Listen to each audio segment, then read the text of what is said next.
ओम श्री सिद्धभैरवाय नमः. बघा, कृष्ण भगवान, कृष्ण म्हणजे जगद्गुरू. तो कोण जगाचा गुरु होता, परंतु त्याची जी संतती होती यादव कुळ. कृष्ण कुठं होता? पांडवांच्या घरी. यदा यदा य धर्मस्य ग्लानिर्भवती भारत. अधर्माचा नाश आणि सत्याचा विजय.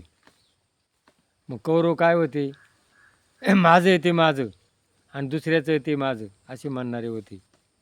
पांडवांना सुईच्या टोका एवढी जमीन मिळणार नाही. आणि मग ते सत्य करण्याकरता कृष्ण कोण होता? पांडवांच्या घरी होता. त्याने रथ दापले, पत्रवाळ्या उचलल्या, घोडे धुतले.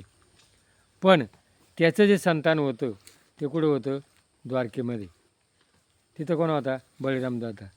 सत्ता, संपत्ती, वैभव. आणि तिथं जर संस्कार नसले तर तिथं काय होतं? अनिती माजती. आणि मग ते यादव कुळ कायले आपसात माजून गेले. त्यांना संस्कार नव्हते. आणि मग कृष्णाने काय केलं?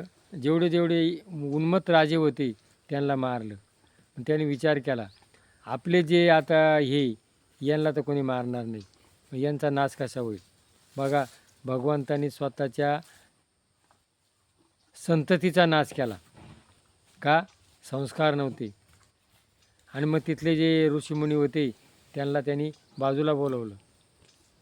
आणि बाजूला गेल्यानंतर यांनी काय केलं? एका साम नावाच्या यांना लुगडं नेसला आणि कपडे बांधली पोटाला आणि त्याच्यापाशी गेला. ऋषींना म्हण, हिला काय होईल सांग. अरे ते म्हण, आम्हाला कशाला त्रास देता? त्यांनी त्रास दिल्यानंतर त्यांनी सांगितलं, याला काय होईल? मुसळ होईल आणि तुमचा सगळ्यांचा नाश होईल. आणि मग ते उत्शाप मागायला लागले. त्यांना काय कोणा उत्शाप दिला नाही.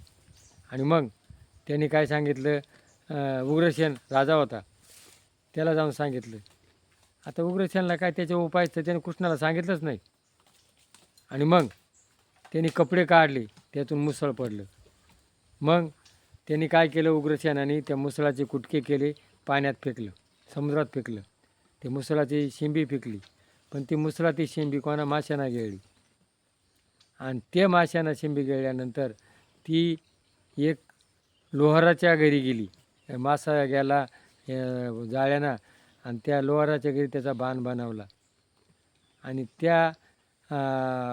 त्याच्या समुद्राच्या किनाऱ्याला असं ते गवत उगलं. आणि मग ज्यावेळेला यादव कोळ आपसात लढायला लागले आणि त्यांनी ते जे उगलेलं गवत होतं त्यांनी एकमेकाचा संहार केला. त्याला काय म्हणतात? दर्भ. दर्भाचं काय झालं? हत्यार.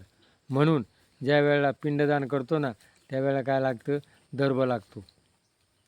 आणि मग तो जो माशाने गिळलेला होता बाण, तो कृष्णाने काय केलं होतं?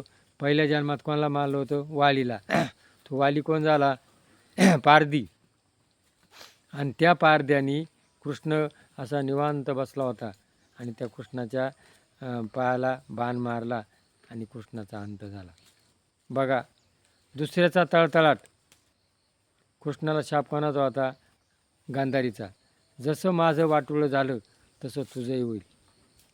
बघा, प्रत्यक्ष देवाला तुका म्हणे लेखा, न चुके ब्रह्मदिका. हळतळाट हा देवाला चुकला नाही तर आपल्याला चुकल्याशिवाय राहणार नाही. म्हणून कोणाचा हळतळाट घेऊ नका. जगा आणि जगू द्या. मी खाईल त्याला देईल. निष्कारणी कोणाचा हळतळाट घेऊ नका. हळतळाट घेतल्यावर जर देवाला चुकला नाही तर आपल्याला चुकल्याशिवाय राहणार नाही. म्हणून कोणाची निंदा करू नका, कोणाला त्रास देऊ नका. तुम्ही खा, त्यालाही द्या. आणि हे जर पटलं असेल तर क्लिक करा. जय भैरवनाथ महाराज की जय.